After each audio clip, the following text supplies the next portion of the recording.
بسم الله الرحمن الرحيم الحمد لله رب العالمين والصلاة والسلام على رسول الله صلى الله عليه وسلم السلام عليكم ورحمة الله وبركاته بسم الله الرحمن الرحيم ባለፉት ፕሮግራሞቻችን ተውሂድን በተመለከተ እስቲጋታ ተወሱልና ተበሩክን ይሰራንበት ሁኔታ አለ። አንዳንድ አስገዳጅ ነገሮች ስለተገኙ እነሱን እናያለን ኢንሻአላሁ ተዓላ። አህሉ ሱና የእስቲጋታ ላይ ያላቸው አቋም ነው እና የቢድዓ አንጃዎች እስቲጋታ ላይ ያላቸው አቋም እሱን እናያለን። አህባሾችና መሰሎቻቸው መሪዎቻቸው ሳይቀር የተናገሩትን ንግግር ምን ይሆናል ኢንሻአላህ በዚህ ፕሮግራም። ዶክተር ተብየው ዶክተር የሚሉት አለ የሱ አቋም ነው። እንግዲህ እሱ ምንድነው የሚለው እንግዲህ ኢንሻአላህ ተዓላ የሚለው ነገር በህይወት እያለ ወይም ደግሞ አጠገቡ እያለ ብቻ ሳይሆን ያ ሰው ወደ ቀጣዩ ዓለም ቢሸጋገርም ተሰሩፍ ማድረግን አላህ ከሰጣቸውና ካስቻላቸው ባሉበት ሆነው አላህ ኢልሃም ሰጥቷቸው እሱን ለምነው ከአላህ Subhanahu Wa Ta'ala እርዳታ እንድናገኝ ወደ አላህ ተወጁህ ሊያረጉልን ይችላሉ። ንግግሩ ጭብጥ ምንድነው? ከአላህ ውጭ ያለን አካል የሞቱትን ሰዎች እርዱኝ ብሎ ማለት ይቻላል ነው የሚለው። አላህ አስችሏቸው ሊረዱን ይችላሉ ብሎ ዙሪያ ጥምጥም አንዳንድ ንግግሮችን ይናገራል። ግን የንግግሩ ጭብጥ ምንድነው? ሽርክ የሆነውን ነገር ሰዎች በቀጥታ ከመናገር ይልቅ በተለያዩ ቋንቋዎች ማሳመን ይፈልጋል። አንዳንድ ሰዎች ደንግጠው እንዳይተውት በሚል ነገር ግን የንግግሩ ጭብጥ ምንድነው? ከአላህ ውጭ ያለን አካል ወይ ደግሞ የሞቱትን ሰዎች እስቲጋታ መጠየቅ ይቻላል። እስቲጋታ ብሎ ማለት እንግዲህ ከዱዓ ጋር ተመሳሳይ ነው። ከዱዓ የሚለየው ነገር ምንድነው? ዱዓ ብሎ ማለት በምቾትም ሊሆን ይችላል፣ በችግር ጊዜም ሊሆን ይችላል፣ በድርቅ ጊዜም ሊሆን ይችላል። የምናደርገው ልመና አምልኮ ዱዓ ይባላል። ዱዓ አምልኮ ነው። አላህ Subhanahu Wa Ta'ala በቁርአን ላይ ምንድን ያለው? አድዑኒ አስተጂብ ለኩም ኢነ الذين يستكبرون عن عبادتي سيدخلون جهنم داخرين ለምኑኝ እሰጣችኋለሁ ካለ በኋላ ኢነ الذين يستكبرون عن عبادتي እነኛ እኔን ከማምለክ የሚኩራሩ የሆኑ አለ። እኔን ከመለመን በሚል ፋንታ እኔን ከማምለክ የሚኩራሩ ሰዎች ያለመኑትን ሰዎች እንደዚያ ብሎ ከገለጻቸው ዱዓ ኢባዳ ነው ማለት ነው። አላህ ግልጽ በሆነ ቋንቋ ኢነ الذين يستكبرون عن عبادتي እነዚያ የሚኩራሩ የሆኑ እኔን ከማምለክ አለ። ምን ያላደረጉትን ያለመኑትን። ስለዚህ ኢባዳ ልመና አምልኮ ነው ማለት ነው። አለይሂ ሰላቱ ወሰላም በሐዲታቸው ደግሞ ምን ብለዋል? الدعاء هو العباده ዱዓ ብሎ ማለት ኢባዳ ነው አሉ። ስለዚህ ዱዓ የሚባለውን ነገር ከአላህ ውጭ ላለ አካል መስጠት አይቻልም ተብሎ ከተባለ እስቲጋታ አይቻልም ነው። እስቲጋታ የሚለየው ምንድነው? እስቲጋታ ብሎ ማለት በችግርና በመከራ ጊዜ ብቻ የሚደረግ ነው። ለምሳሌ ጦርነት ይኖራል ወይ ድርቅ ይኖራል። ያ ጦርነትና ድርቅ እንዲነሳ የድረሱልኝ ጥሪ ይደረጋል ማለት ነው። በዚህ ጊዜ አላህ ነው የሚጠየቀው። ከአላህ ውጭ ያለ አካል አይጠየቅም ነው አህለሱና አቋም። አህባሾች እንግዲህ የሞቱ ሰዎች ይጠየቃሉ። ከውኑን የማገለባበጥ ድርቅን ወደ ዝናባማ የማድረግ ሊሆን ይችላል። ጦርነት ኖሮ ያንን ጦርነት ወደ ሰላም የመቀየር ስልጣን አላቸው ነው የሚሉት። ግልጽ ቋንቋቸው ነው። እኛ ደግሞ ይሄን ከአላህ ውጭ ላለ አካል መስጠት ክልክል ነው፣ ሽርክ ነው የምንለው። እንደውም የድሮ ሙሽሪኮች ከሱ የተሻለ ግንዛቤ ነበራቸው። ምን ይላል አላህ Subhanahu Wa Ta'ala? እንግዲህ አንዳንዶቹ ደግሞ ምን ይላሉ? እነኚህን የምንለምናቸው አካሎች እስቲጋታ የምንጠይቃቸው አካሎችን ፈጣሪ ናቸው ብለን እስካላልን ድረስ ሽርክ ተብሎ አይባልም ይላሉ። ነገር ግን አላህ Subhanahu Wa Ta'ala በተቃራኒው እነኛ የድሮ ሙሽሪኮች በሩቡብያ ያመኑ እንደነበረ ይገልጽልናል። ሌላኛው የድሮ ሙሽሪኮችን አላህ Subhanahu Wa Ta'ala ሲገልጻቸው ምን አለ? እንግዲህ በእስቲጋታ ያምኑ ነበር ነው። በአላህ Subhanahu Wa Ta'ala ብቻ ይለምኑ ነበር። ወደ ድሎት ባመጣቸው ጊዜ ግን በአላህ ላይ ያጋሩ ነበር። ምን አለ አላህ Subhanahu Wa Ta'ala? ወኢዛ መሰኩም በነካችሁ ጊዜ ዱሩን ጉዳት በነካችሁ ጊዜ ወኢዛ መሰኩም ዱሩ ጉዳት በነካችሁ ጊዜ ፊል ባህሪ በባህር እንግዲህ ባህር ላይ ጉዳት በነካቸው ጊዜ ብሎ ማለት ማዕበልና መሰል ነገሮች ይመጡባቸዋል። በዚያ ጊዜ ከዛ ከጭንቁ ከአላህ ውጭ ያለ አካል ገላጋይ እንደሌለ ስለሚያውቁ አላህን በብቸኝነት በኢኽላስ ይጠሩታል ነው ትክክለኛና ቀጥተኛ ቋንቋ። ወኢዛ መሰኩም ዱሩ ጉዳት በነካችሁ ጊዜ ፊል ባህሪ በባህር ውስጥ ضل ይጠፋል መን ተድዑነ የምትጠሩት ሁሉ ኢላ ኢያሁ እሱ ብቻ እንጂ አላህ ብቻ ሲቀር የምትጠሯቸው ሁሉ ይጠፋባችኋል ነው። እንግዲህ እነኚህ ሰዎች ከአላህ ውጭ ያለ አካል ከዚያ ጭንቅ ከማዕበሉ ሊገላግላቸው እንደማይችል ጠንቅቀው ያውቃሉ ነው። ፈለማ ነጃኩም ነፃ ባወጣችሁ ጊዜም ኢለል በሪ ወደ የብሱ ከዚያ ጭንቅ ገላግሎ ነፃ ባወጣችሁ ጊዜና ሰላም በሆናችሁ ጊዜም አዕረድቱም ትዞራላችሁ ወይ ትተዋላችሁ። አዕረድቱም ብሎ ማለት ከዚያ ከነበራችሁበት ከኢኽላሳችሁ ትወጣላችሁ ወይም ደግሞ ያንን ኢኽላስን ትተዋላችሁ ነው። ወካነ ልኢንሳኑ ከፉራ የሰው ልጅ እኮ ከሃዲ ነው። የሰው ልጅ ከሃዲ ነው። እንግዲህ የመካ ሙሽሪኮች እነኛ የሚያመልኳቸው አማልክቶች በዚህ በጭንቁ ጊዜ ከጭንቅ እንደማይገላግሏቸው ያውቃሉ። እስቲጋታቸው የድረሱልኝ ጥሪያቸው በማን ነበር ማለት ነው? በአላህ ስብሓነሁ ወተዓላ ብቻ ነበረ። አሁን እነኚህ ሰዎች ምን ይላሉ ሲያስተምሩ? ምንም እንኳን ንግግሩን በተለያየ መንገድ መሸፋፈን ቢፈልግም በንግግሩ የፈለገው ምንድነው? ከአላህ ውጭ ያለ አካል የሞተ ሰው እርዱኝ ቢሏቸው ይረዳሉ ይላል። ታዲያ ይሄ ቁርአንንና የሰለፎችን መንሃጅ ሐዲስን የሚጻረር ሽርክ ነው። ለዛውም ዘላለማዊ ቅጣት የሚያስቀጣ ይሆናል።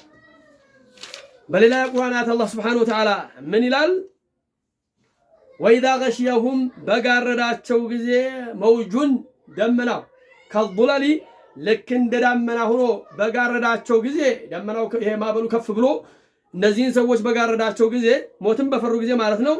ዳዓው አላህን ይጠራሉ። ሙኽሊሲና ያጠሩ ሲሆኑ እንግዲህ ሙሽሪኮች ከመሆናቸውም ጋር ከአላህ ውጭ ያለን አካል እነ ላት እነ መናትን እነ ዑዛን ከመጥራታቸውም ጋር በዚያ በጭንቅ ጊዜ ከአላህ ውጭ ያለን አካል አልተጣሩም ነው አላህ ሲወቅሳቸው። እንግዲህ እነኚህ ሰዎች በጭንቁና በመከራው ጊዜ እስቲጋታቸው እርዳታቸው ማለት ነው መረዳትን በአላህ ያደርጋሉ። ለምን? እነኛ አማልክቶቻቸው ከአላህ ውጭ ያሉ አማልክቶቻቸው በዚህ ጊዜ እንደማይደርሱላቸው ስለሚያውቁ። ሌላኛው ቁርአን አያት ምን ይላል? ወኢዛ መሰለ ኢንሳኑ የሰው ልጅ በነካው ጊዜ ዱሩን ጉዳት ደዓ ረበሁ ጌታውን ይጠራል። ሙኒበን ኢለይህ ወደሱ ተመላሽ ሆኖ ምን ይላል? ኢላ ቀውሊሂ ተመታ ቢኩፍሪከ በክደትህ ተጣቀም ቀሊለን ጥቂትን ኢነከ ሚን አስሓቢ ናር። እንግዲህ በዚያ ጊዜ አላህ ይረዳቸውና ወደ መልካም ባወጣቸው ጊዜ ወደ ስራቸው ይመለሳሉ። ተጣቀሙ ይላቸዋል አላህ ሱብሓነሁ ወተዓላ። ለማንኛውም ይሄ እስቲጋሳ ብሎ ማለት የዱዓ አይነት ነው። ከዱዓ የሚለየው ዱዓ ዓም ነው። በችግርም ሊሆን ይችላል፣ በድሎትም ጊዜ ሊሆን ይችላል። የምናደርገው ዱዓ አምልኮ ነው። አላህ ሱብሓነሁ ወተዓላ አድዑኒ አስተጅብ ለኩም ኢነ ለዚነ የስተክቢሩነ ዐን ዒባደቲ ሰየድኹሉነ ጀሀነመ ዳኺሪን ይላል። ግልጽ ነው። በሌላ ቁርአን አያት ወኢዛ ሰአለከ ዒባዲ ዐኒ ቀሪብ ኡጂቡ ዳዕወተ ዳዒ ኢዛ ደዓኒ። ግልጽ አያቶች የሚያመላክቱት አላህ መጠየቅ አለበት ነው። የሚለመን አላህ ነው፣ መልስም የሚሰጥ አላህ ሱብሓነሁ ወተዓላ ነው። ከአላህ ውጭ ያለ አካል እንግዲህ አላህ አዞናል። አላህን ካመለክን በዱዓ ከአላህ ውጭ ያለን አካል ከለመን ሽርክ ነው ዘላለማዊ ቅጣት ያስቀጣል። እስቲጋሳ የሚባለው ነገር እስቲጋሳ የሚባለውና ከዱዓ የሚለየው ነገር ምንድነው ተብሎ ከተባለ ዱዓ አጠቃላይ የሆነ ነው። በችግርና በድሎት በምቾትም ጊዜ የምናረገው። እስቲጋሳ ግን በጦርነትና ሊሆን ይችላል በድርቅ ጊዜ የምናረጋቸው የድረሱልኝ ጥሪ ናቸው። ከአላህ ውጭ ላለ አካል አይሰጥም ነው። እነኚህ ሰዎች እንግዲህ እያለባበሱ ያሉት ይሄንን ነው። አሻም የሆኑ ነገሮችን የሚያመጡ አላህ ሱብሓነሁ ወተዓላ እንዲህ አይነቶቹን ወቅሷቸዋል። ምን በማለት ወለዚ አንዘለ ዐለይከል ኪታበ ሚንሁ አያቱን ሙሕከማት ነው። ግልጽ የሆኑ አንቀጾች አሉ። ሁና እነሱ ከኡሙል ኪታብ የመጽሐፉ እናቶች ሆኑ ወኸሩ ሙተሻቢሃት ሌሎች ደግሞ አሻሚዎች አሉ ነው። አሻሚ የሆነ ማዕና ያለው አለ ነው። ወኸሩ ሙተሻቢሃት ፈአመ ለዚነ ፊ ቁሉብሂም ዘይጉን እነኛም ማጥመት ያለባቸው ሰዎች ፈየተቢዑነ ማ ተሻበሀ ሚን ከሱ አሻሚ የሆነውን ነገር ይከተላሉ ነው። እንግዲህ አላህ በቀጥታ ቋንቋ የነገረን ምንድን ነው? የነቢዩ ዓለይሂ ሰላምና ባልደረቦቻቸው በችግር ጊዜ አላህን እርዳታ ጠየቁ፣ ረዳቸው። ኢዝ ተስተጊሱነ ረበኩም ፈስተጃበ ለኩም ጌታችሁን እርዳታ በጠየቃችሁ ጊዜ ረዳችሁ ይላል። ዓለይሂ ሰላቱ ወሰላም በዱዓቸው ደግሞ ምን አሉ? ያ ሐዩ ያ ቀዩሙ አስተጊሱ ቢረሕመቲክ አንተ ሐይ ቀዩም የሆንክ ጌታ። ሐይ ብሎ ማለት የአላህ ሱብሓነሁ ወተዓላ ስም ነው። ዘላለማዊ ሕይወት ሰብቷል፣ ባለመኖር ያልተቀደመ ሞት የማይከተለው የሆነ አልቀዩም ከማንም የማይከጅል ባሮቹን የሚያቆም የሚል ማዕና አለው። ትርጉም እናሰብታለን ኢንሻአላሁ ተዓላ። ያ ሐዩ ያ ቀዩም አስተጊሱ ቢረሕመቲከ በዝነትህ እረዳለሁ አሉ። በዝነትህ እርዳታን እጠይቅሃለሁ አሉ ዓለይሂ ሰላቱ ወሰላም። ባልደረቦቻቸውም በችግርና በመከራ ጊዜ አላህን ነው እርዳታ የጠየቁት። አላህም ረዳቸው ነው። ዱዓ የሚባለው ነገር በግልጽ ቋንቋ ተቀምጧል። አላህም መለመን እንዳለብን። ታዲያ እነኚህ ሰዎች የማያውቀውን ሰው ለማምታታት ሊሆን ይችላል። ዶክተር የሚል ስም ስለተሰጣቸው አንዳንዴ ሰው በጅህልና ሊከተላቸው ይችላል። መሪዎች ናቸው፣ እውቀት አላቸው ብሎ ነገር ግን ከዚህ ነገር ማስጠንቀቅ ግድ ይላል ነው። ዱዓ አምልኮ ነው። እስቲጋሳም አምልኮ ነው። ከአላህ ውጭ ላለ አካል አይሰጥም። ከተሰጠ ሽርክ ነው። ግልጽ የቁርአን አያቶች የሚያመላክቱት ይህንን ነው። የመካ ሙሽሪኮች የገባቸው ነበሩ። ይሄ በችግር ጊዜ ከአላህ ውጭ ያለን አካል አይጣሩም። አላህን በብቸኝነት በእኽላስ ያመልኩ ነበር። ከዛ ወደ ድሎት በገቡ ጊዜ ግን ወደ ነበሩበት ስራ ይመለሱ ነበር ነው። እነኚህ ሰዎች እንግዲህ ችግርና መከራ በደረሳችሁ ጊዜ መሻይኾቹን ጥሯቸው ነው። እንግዲህ አንድ ቋንቋ መናገር ይቻላል።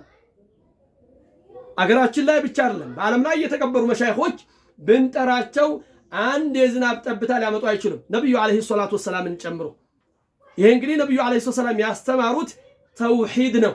አለይሂ ሰላቱ ወሰላም በህይወት እያሉ ባልደረቦቻቸው መጥተው ጠየቋቸው። ዝናብ ጠፍቷል ብለው ጠየቋቸው። አለይሂ ሰላቱ ወሰላም ዱዓ አደረጉ። ከሚንበር ሳይወርዱ ዝናብ ዘነበ። በቀጣይ ሳምንት መጥተው ዝናብ በዛብን፣ ይሄ ዝናብ ይነሳልን ብለው ጠየቁ። ዱዓ አደረጉ አለይሂ ሰላቱ ወሰላም፣ ዝናቡ ቀረ። ከዚያ በኋላ ነብዩ አለይሂ ሰላም ከሞቱ በኋላ ወደ መቃብሮቻቸው በመሄድ በነብዩ ሁንብህ ብለው አላህን አልጠየቁም፣ ምናልባት ضعيف ሐዲስ ቢያመጡ እንጂ። ወይ ደግሞ ነብዩ አለይሂ ሰላቱ ወሰላምን ዝናብ ጠፍቶብናልና ስጡን አላሉም፣ ወይ ደግሞ አላህን ጠይቁልን አላሉም። ስለዚህ ሁሉ አዲስ የመጣ ነገር ነው ማለት ነው፣ ሽርክ ነው። እንዳው ምንድነው ያደረጉት? ወደ ነብዩ አለይሂ ሰላም አጎት በመሄድ ዑመር ብን ኸጣብ ነብዩ በህይወት እያሉ በነብዩ ተወሱል እናደርግ ነበር። ተወሱል በማለት ትክክለኛው ይሄ ነው። በህይወት ያለን ሰው ዱዓ አድርግልኝ በማለት በዚያ ጊዜ ምን አደረጉ? አባስ ብን አብዱል ሙጠሊብ የነብዩ አጎት ነበሩና ዑመር ብን ኸጣብ አባስ ዘንድ ነው ሄደው ነብዩ በህይወት እያሉ ነብዩ አለይሂ ሰላም ዱዓ አድርጉ ይሏቸው ነበረ። ነብዩ ከሞቱ በኋላ ግን በነብዩ ሁንብህ የሚል ጥያቄ አላቀረቡም። ነብዩ አለይሂ ሰላቱ ወሰላምንም ዝናብ ጠፍቶብናል እርዱን ብለው አልጠየቋቸውም፣ እነኛ ሐባሾች እንደሚጠይቁት። ታዲያ ምንድነው ያደረጉት? ነብዩ አለይሂ ሰላም አጎት ዘንድ በመሄድ አላህን እንዲለምኑና ዱዓ እንዲያደርጉ ጠየቁ ማለት ነው። አላህ ሱብሓነሁ ወተዓላ በነብዩ ተወሱል እናደርግ ነበር፣ በነብዩ አጎት ተወሱል እናደርጋለን በዱዓቸው ማለት ነው። ሌላኛው አንዳንድ ትልልቅ ሰዎች የሚመስሉ አሉ። ምን ይላሉ? እነኚህን የምንጠይቃቸው አካሎች ፈጣሪ ናቸው ብለን እስካላልን ድረስ እስቲጋታና መሰል ነገሮችን ብንጠይቃቸው ይቻላል ይላሉ። ይሄ ታዲያ ስተት ነው። ለምን ቢባል አላህ ሱብሓነሁ ወተዓላ የመካ ሙሽሪኮች ሲወቅሳቸው፣ የመካ ሙሽሪኮች በሩብያ ያምኑ ነበሩ፣ አላህ ፈጣሪ መሆኑን ያምናሉ። ማስረጃችን ቁርአን ሐዲስ ነው። ቁርአን ሐዲስ ብቻ አይደለም፣ የጥመት ባልተቤቶች በተረገሙት መንገድ ሳይሆን በሰለፎች አረዳድ ግንዛቤ ነው መሆን ያለበት። አላህ ምን ይላል? ቁል በላቸው መን የርዙቁኩም ማን ነው ሲሳይ የሚሰጣችሁ ሚነ ሰማይ ከሰማይ ወልአርዲ ከመሬትም ማን ነው የሚሰጣችሁ? አመን የምልኩ ሰምዐ ባልተቤቱስ ማን ነው የመስማት የሰጣችሁ? ባልተቤቱስ ማን ነው የሰጣችሁስ ማን ነው? ወልአብሳር የመመልከቻስ ባልተቤት ማን ነው? ወመን ዩኽሪጁል ሐየ ሚነል መይት ሕያውን የሚያመጣ ከሞተ ነገር ሕያውን ከሞተ ነገር የሚያወጣ የሆነ ወዩኽሪጁል መይተ ሙትን ደግሞ የሚያወጣ ሚነል ሐይ ሕያው ከሆነ ነገር ወመን ዩደብሩል አምረ ነገራቶችንስ የሚያስተናብረው ማን ነው ብለህ ጠይቃቸው። ፈሰየቁሉነ አላህ ነው ይላሉ። ፈቁል በላቸው አፈላ ተተቁን አትፈሩትምን? ታዲያ አላህ ሱብሓነሁ ወተዓላ ከሆነ ከአላህ ውጭ ያሉትን ነገሮች ከአላህ ጋር እኩል አድርጋችሁ እንዴት ታመልካላችሁ ነው። የመካ ሙሽሪኮች በሩብያ ያምኑ ነበሩ። ሌላ ቁርአናት ካስፈለገ ቁል በላቸው ነው። እንግዲህ ሰዎች ያምታታሉ። ሰዎች ምን ይላሉ? እነኚህን የምናመልካቸው ሰዎች የምንጠራቸውን ሰዎች መቃረቢያ አድርገናቸው ነው፣ ስለዚህ ፈጣሪ ናቸው እስካላልን ድረስ ሽርክ አይሆንም ይላሉ። የድሮዎቹ እኮ እነኛ የሚያመልኳቸውን አማልክቶች ፈጣሪዎች ናቸው አላሉ። የቁርአን አያት የሚያመላክተው ይህን ነው። በሩብያ ያምኑ ነበር። ይሄን አይተናል። ሌላኛው የቁርአን አያት ምን ይላል? ወያዕቡዱነ ሚን ዱኒላሂ ማ ላ የንፈዑሁም ወላ የዱሩሁም ወየቁሉነ ሃኡላኢ ሹፈዓኡና ኢንደላህ ያመልካሉ የማይጠቅማቸውን የማይጎዳቸውን እነኚህ እኮ አላህ ዘንድ አማላጆቻችን ናቸው ይላሉ። ያመለኳቸው በምንድን ነው? ያማልዱናል በሚል ነው ማለት ነው። በሌላ ቁርአናትም የሚገልጽ ይህንን ነው። ስለዚህ እስቲጋታ የሚባለው ነገር ከዱዓ ጋር ተመሳሳይ ነው። የሚለየው ግን ምንድን ነው? ዱዓ በምቾትና በመከራ ጊዜ ሊሆን ይችላል። እስቲጋታ ግን በችግርና በመከራ ጊዜ የሚደረግ ብቻ ይሆናል። በዚህ ጊዜ ታዲያ ከአላህ ውጭ ያለን አካል መጠየቁ በማይችሉት መጠየቅ ነው፣ ሙታኖችን መለመን ነውና ሽርክ ነው። ከእስልምና የሚያስወጣ የሆነ አላህ ዝቶበታል። ኢነላሃ ላ የግፊሩ አን ዩሽረከ ቢሂ ወየግፊሩ ማ ዱነ ዛሊከ ሊመን የሻእ ነው የሚለው። ስለዚህ እነኚህ ሰዎች ወደ ተጠላው አላህ ወደ ተጠላው ነገር ሽርክ እየተጣሩ ነውና ልንጠነቀቃቸው ይገባል። ወሰለላሁ ዐላ ሙሐመድን ወዐላ አሊሂ ወሰሕቢሂ ወሰለም። ወሰላሙ ዐለይኩም ወረሕመቱላሂ ወበረካቱሁ።